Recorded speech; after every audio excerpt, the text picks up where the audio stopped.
Bora lá, pessoal, pro estudo do movimento circular uniforme, né?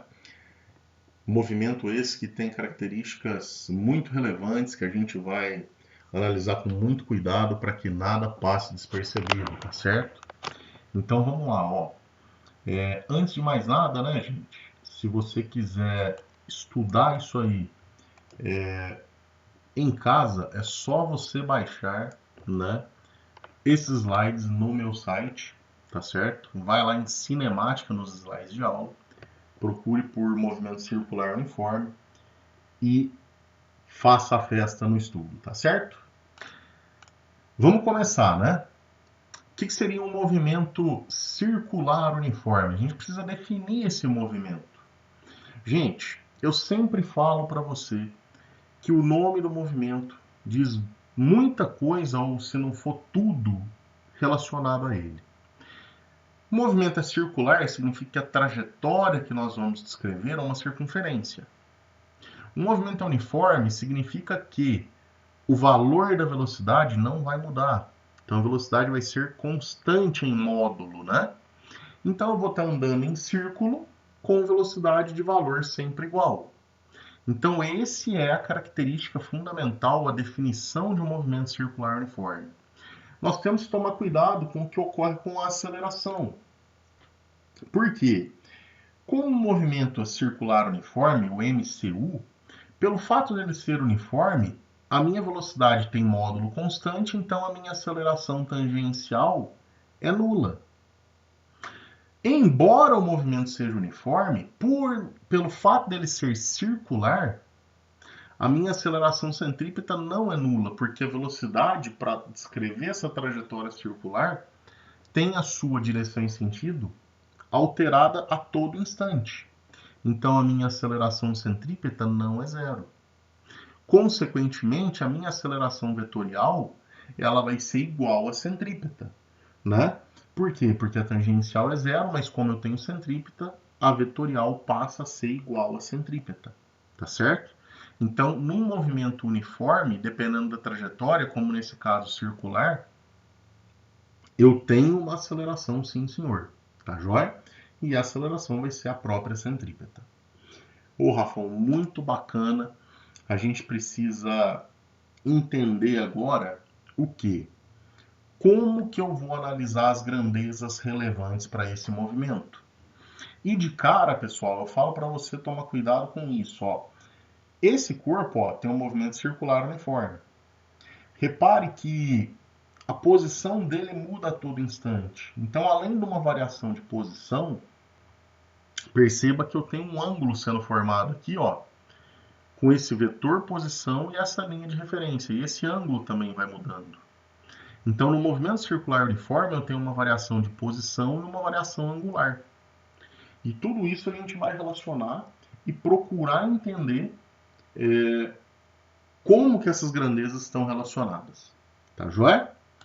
Então vamos lá, ó. As grandezas que nós vamos estudar são essas: ângulo de fase, variação do ângulo de fase, período, frequência, velocidade angular, velocidade linear, que é a mesma coisa da escalar, e a aceleração vetorial, que muito embora eu já tenha explicado para você, a gente vai ver isso matematicamente, tá certo? Então simbora. Primeira coisa, gente, é o ângulo de fase. Rafão, o que seria o ângulo de fase? Gente, o centro da nossa circunferência, que é a trajetória, vai ser o centro, vai ser a origem do plano cartesiano, xy. E aqui, ó, eu traço no eixo x um eixo de referência.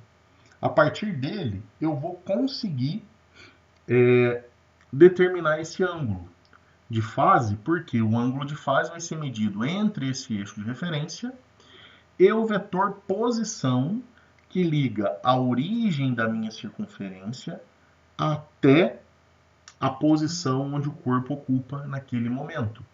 Então, o ângulo θ, gente, ó, é o ângulo entre esse eixo de referência e o vetor posição. Esse ângulo θ nós vamos chamar de ângulo de fase, tá certo? Então, muito cuidado, espero que tenha ficado claro, né? É só você ver o ângulo formado entre o vetor posição e o eixo de referência. Muito bom. Como esse cara vai se mover, né, ele vai ocupar posições diferentes a cada instante, esse ângulo também vai mudar a cada instante. Então, ó, na posição inicial eu tenho esse ângulo de fase que eu chamo de ângulo de fase inicial. Na posição final, eu tenho esse ângulo de fase o quê? Final. E a variação do ângulo de fase, tudo que é variação na física, tudo que é delta, a gente sabe que é o final menos o inicial. Então basta eu calcular a variação do ângulo de fase fazendo a subtração entre o ângulo de fase final menos o inicial. E aí eu teria essa variação aqui, né? Ó, esse ângulo aqui em laranja para você ver. Tá certo? Joia! Pessoal, outra grandeza super importante, o período. O período, gente, é o tempo que esse corpo vai gastar para completar uma volta, tá? Então, tempo gasto para uma volta. Show de bola. Próxima grandeza, frequência. A frequência, eu costumo dizer que é uma grandeza relacionada à repetição de um evento. Toda vez que um evento se repete, significa que eu tenho uma frequência daquele evento, né? Um exemplo bacana para você entender a frequência. Por exemplo, numa semana, você tem 7 dias disponíveis. Desses 7 dias disponíveis, você tem aula 5 dias. Então, qual que é a repetição, qual que é a frequência do evento aula na sua semana? São 5 dias em 7. Então, a frequência das aulas na semana seria 5 em 7. O que vai ficar repetindo no movimento circular uniforme? Não é a quantidade de aula que eu tenho na semana. É a quantidade de voltas que eu dou, né? Então, pessoal, essa quantidade de voltas que eu dou, você percebe que vai estar relacionado com a repetição desse evento, né? Então, para determinar a frequência, certo? É só eu pegar a quantidade de voltas que eu dei e dividir pelo tempo que eu gastei para dar essas voltas. Tranquilo? Beleza, né? Daqui a pouco a gente vai falar das unidades de todas essas grandezas. O que eu quero que você perceba agora? Como que a gente calcula a velocidade angular? Porque se o meu ângulo de fase varia, ele pode variar de maneira rápida ou devagar. Então essa velocidade angular está relacionada com a rapidez com que o meu ângulo de fase muda. Ah, Rafão. Então pensa comigo. Se o ângulo de fase mudar muito rápido, a minha velocidade angular é grande. Então ele demora pouco tempo. Por isso que velocidade angular e intervalo de tempo gasto são inversamente proporcionais. E agora, quanto maior a velocidade angular, mais o meu ângulo de fase varia. Por isso que eles são diretamente proporcionais. E aí tudo que é delta na física, ó, ângulo de fase final menos inicial, tempo final menos tempo inicial. O instante que eu estou aqui no fim e o instante que eu estou aqui no começo. Eu tiro um do outro. Certo? Então é só você pensar nisso. Rafael, me dá um exemplo dessa velocidade angular. Gente, analisa só. O ponteiro do relógio, né, os ponteiros do relógio, o ponteiro dos segundos tem uma velocidade angular, né? O ponteiro dos minutos tem outra velocidade angular e o ponteiro das horas outra velocidade angular. Quem tem a velocidade angular maior é o ponteiro dos segundos, seguido do ponteiro dos minutos e por último o ponteiro das horas, tá? Então toma cuidado com isso. Daqui a pouco a gente fala da unidade disso aqui. A velocidade linear é a velocidade escalar, tá? Então é a mesma coisa que a gente já viu anteriormente. Como o movimento é uniforme, eu faço o cálculo da velocidade por ΔS por ΔT. Lembrando que o ΔS, ó, variação do espaço, é espaço final menos inicial, e o ΔT, tempo final menos tempo inicial. Então, ΔS basta eu pegar esse arco aqui, né, ó, dessa circunferência que ele percorreu. Muito bacana. A aceleração vetorial, gente, pelo fato do movimento ser circular, eu tenho a aceleração centrípeta. Pelo fato dele ser uniforme, eu não tenho a tangencial. A gente já falou isso. Ah, então a minha aceleração vetorial vai ser a própria centrípeta, ó. E como que eu vou calcular? V² por R. A velocidade que esse corpo tem como é a mesma, o módulo vai ser sempre o mesmo, né? E o R é o raio dessa trajetória circular. Então, quer dizer que no movimento circular uniforme, a própria aceleração centrípeta também é constante. Porque se a velocidade é constante e o raio é constante, a aceleração também é constante, né? Bacana. Olha as unidades, pessoal. O espaço em metro, o tempo em segundos, a velocidade linear ou escalar em metro por segundo. Tudo no sistema internacional. O ângulo de fase vai ser medido em radiano. O período, que é o tempo que eu gasto para dar uma volta, em segundos. A frequência, se você voltar lá na fórmula, número de volta não tem unidade. O tempo é segundo. Então é 1 sobre segundo. Ah, Rafão, então se é 1 sobre segundo, eu posso colocar o segundo no numerador e fica com um expoente negativo. Segundo a menos 1. Esse segundo a menos 1 ou esse 1 sobre segundo a gente chama de hertz. Beleza?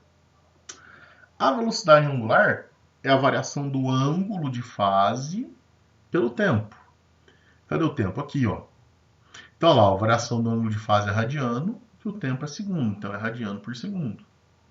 E a aceleração vetorial, que é a própria centrípeta, é o que a gente já está acostumado, é metro por segundo ao quadrado. Existe uma unidade de frequência que a gente costuma utilizar bastante, só que não é a do sistema internacional. Se aparecer a frequência em RPM, como por exemplo no motor do seu carro, da sua moto, a frequência de rotação do motor eles colocam em RPM, então é rotação por minuto. Perdão, gente, aqui tem um erro, né? Aqui é rotação por minuto, tá? Perdoa o Rafão aí, eu esqueci de mudar. Então, ó, RPM é rotação por minuto. E aqui, Hertz, rotações por segundo mesmo. Como aqui é rotação por minuto, olha o nome certo, ó. Para passar de RPM para Hertz, é só dividir por 60. Por quê? Cada minuto tem quantos segundos? 60 segundos. Se eu quiser passar de Hertz para RPM, eu multiplico por 60. Tá certo? Então toma cuidado. Aqui tem esse errinho aqui, ó. É rotação por minuto, tá? Joia. O que a gente precisa fazer agora? A gente precisa entender que o movimento circular uniforme, ele é um movimento repetitivo. Se eu descobrir tudo sobre uma volta para esse movimento, eu sei para todo o restante do movimento, uma vez que essa uma volta vai ser apenas repetida a quantidade de vezes que esse corpo quiser. Então, se eu descrever essa uma volta, eu descrevo o movimento como um todo. Então, o que nós vamos fazer? Nós vamos pegar aquelas equações anteriores e vamos adaptá-las para uma volta. E aí, dessa forma, a gente pode generalizar para quantas voltas forem. Vamos ver como é que fica? Olha o estudo da frequência, gente. Não é número de voltas por tempo? Então, se eu pensar em uma volta, ó, o número de volta é 1. O tempo que eu gasto para dar essa volta é o período. Ah, então a frequência é o inverso do período. Dessa maneira, se eu trocar esses dois de posição, o período é o inverso da frequência. Então é bem simples, pessoal. Isso vale para quantas voltas forem, tá? É porque uma volta e as outras tantas voltas que eu der são a mesma coisa. Bacana. Outra coisa, gente, velocidade angular. Não é variação do ângulo pelo tempo? Ângulo de fase. Para uma volta, quanto que meu ângulo de fase varia em radiano? Não é 360 graus, que vai ficar 2π radianos? E o tempo que eu gasto para variar é o período. Ô, Rafão, eu posso pegar essa expressão e escrever dessa forma. 2π vezes 1 é 2π, ó, por t. Mas por que você escreveu dessa maneira? Para você observar que, ó, 1 sobre t, gente, quem que é? Pô, Rafão, 1 sobre t é a frequência. Então eu posso usar essa expressão também, 2πf. Então qualquer uma dessas três, gente, ó, você pode utilizar para o cálculo da velocidade angular. Aquela que melhor te satisfazer, tá certo? A velocidade linear, a gente faz da seguinte maneira, com movimento uniforme, deslocamento por tempo. Quanto que eu percorro em uma volta? 2πr, é o comprimento da circunferência. O tempo que eu gasto é o período t. Se eu pegar essa equação que eu posso utilizar para o cálculo e reescrevê-la dessa maneira, não altero em nada. Só que eu percebo que esse 1 sobre t é a frequência. Então fica 2πfr ou rf, tanto faz, né? A multiplicação aqui não importa a sequência, tá certo?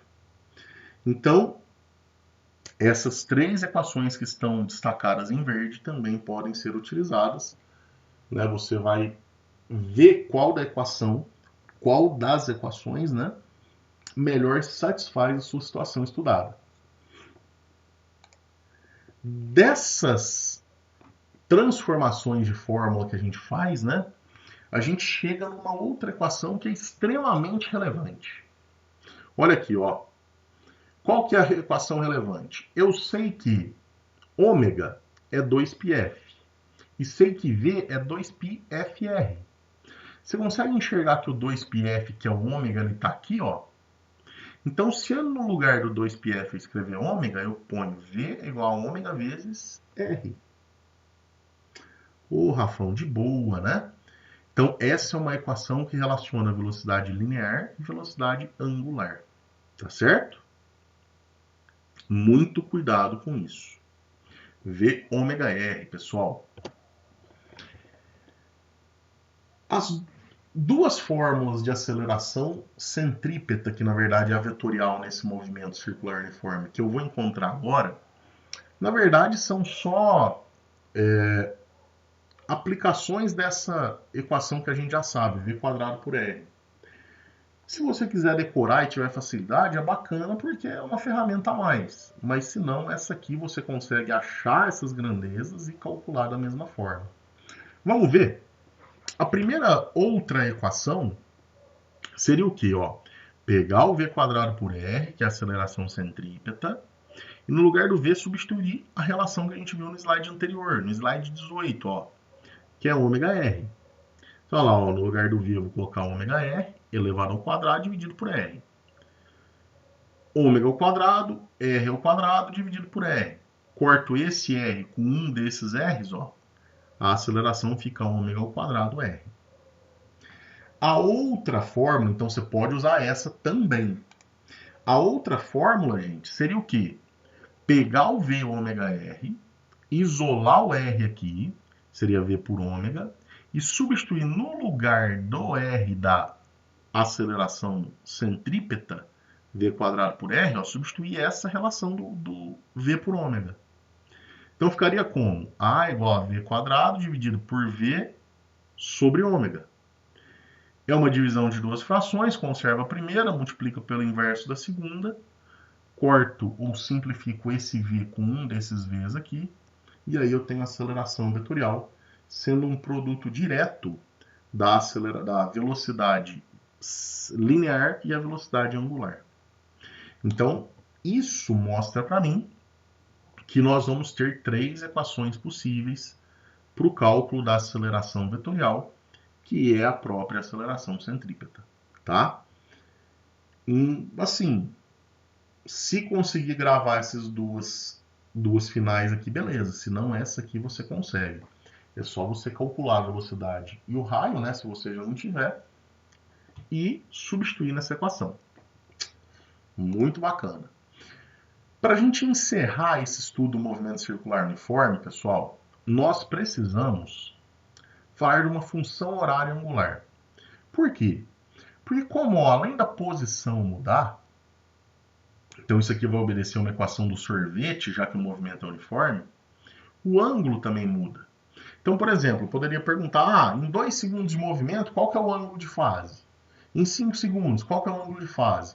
Então, para cada instante, seria bacana eu estabelecer o ângulo de fase que eu estou. Como que a gente faz para achar essa função horária angular? Perdão. A gente faz isso aqui, ó. Parte da equação do ômega. Ômega é delta θ por delta t. Onde delta θ é θ final menos inicial, delta t, t final menos inicial. Por definição, o ângulo de fase inicial é aquele ângulo que ele tem quando o tempo vale zero. Então, como t0 é igual a zero, a gente fica com a fórmula dessa maneira. E aí, se eu multiplicar isso aqui ó, em cruz, fica θ menos θ0 igual a ômega vezes t. Jogo o θ0 para o outro lado, ele vai positivo. Então eu tenho θ igual a θ0 mais ômega t. Pô, Rafa, muito tranquilo, né?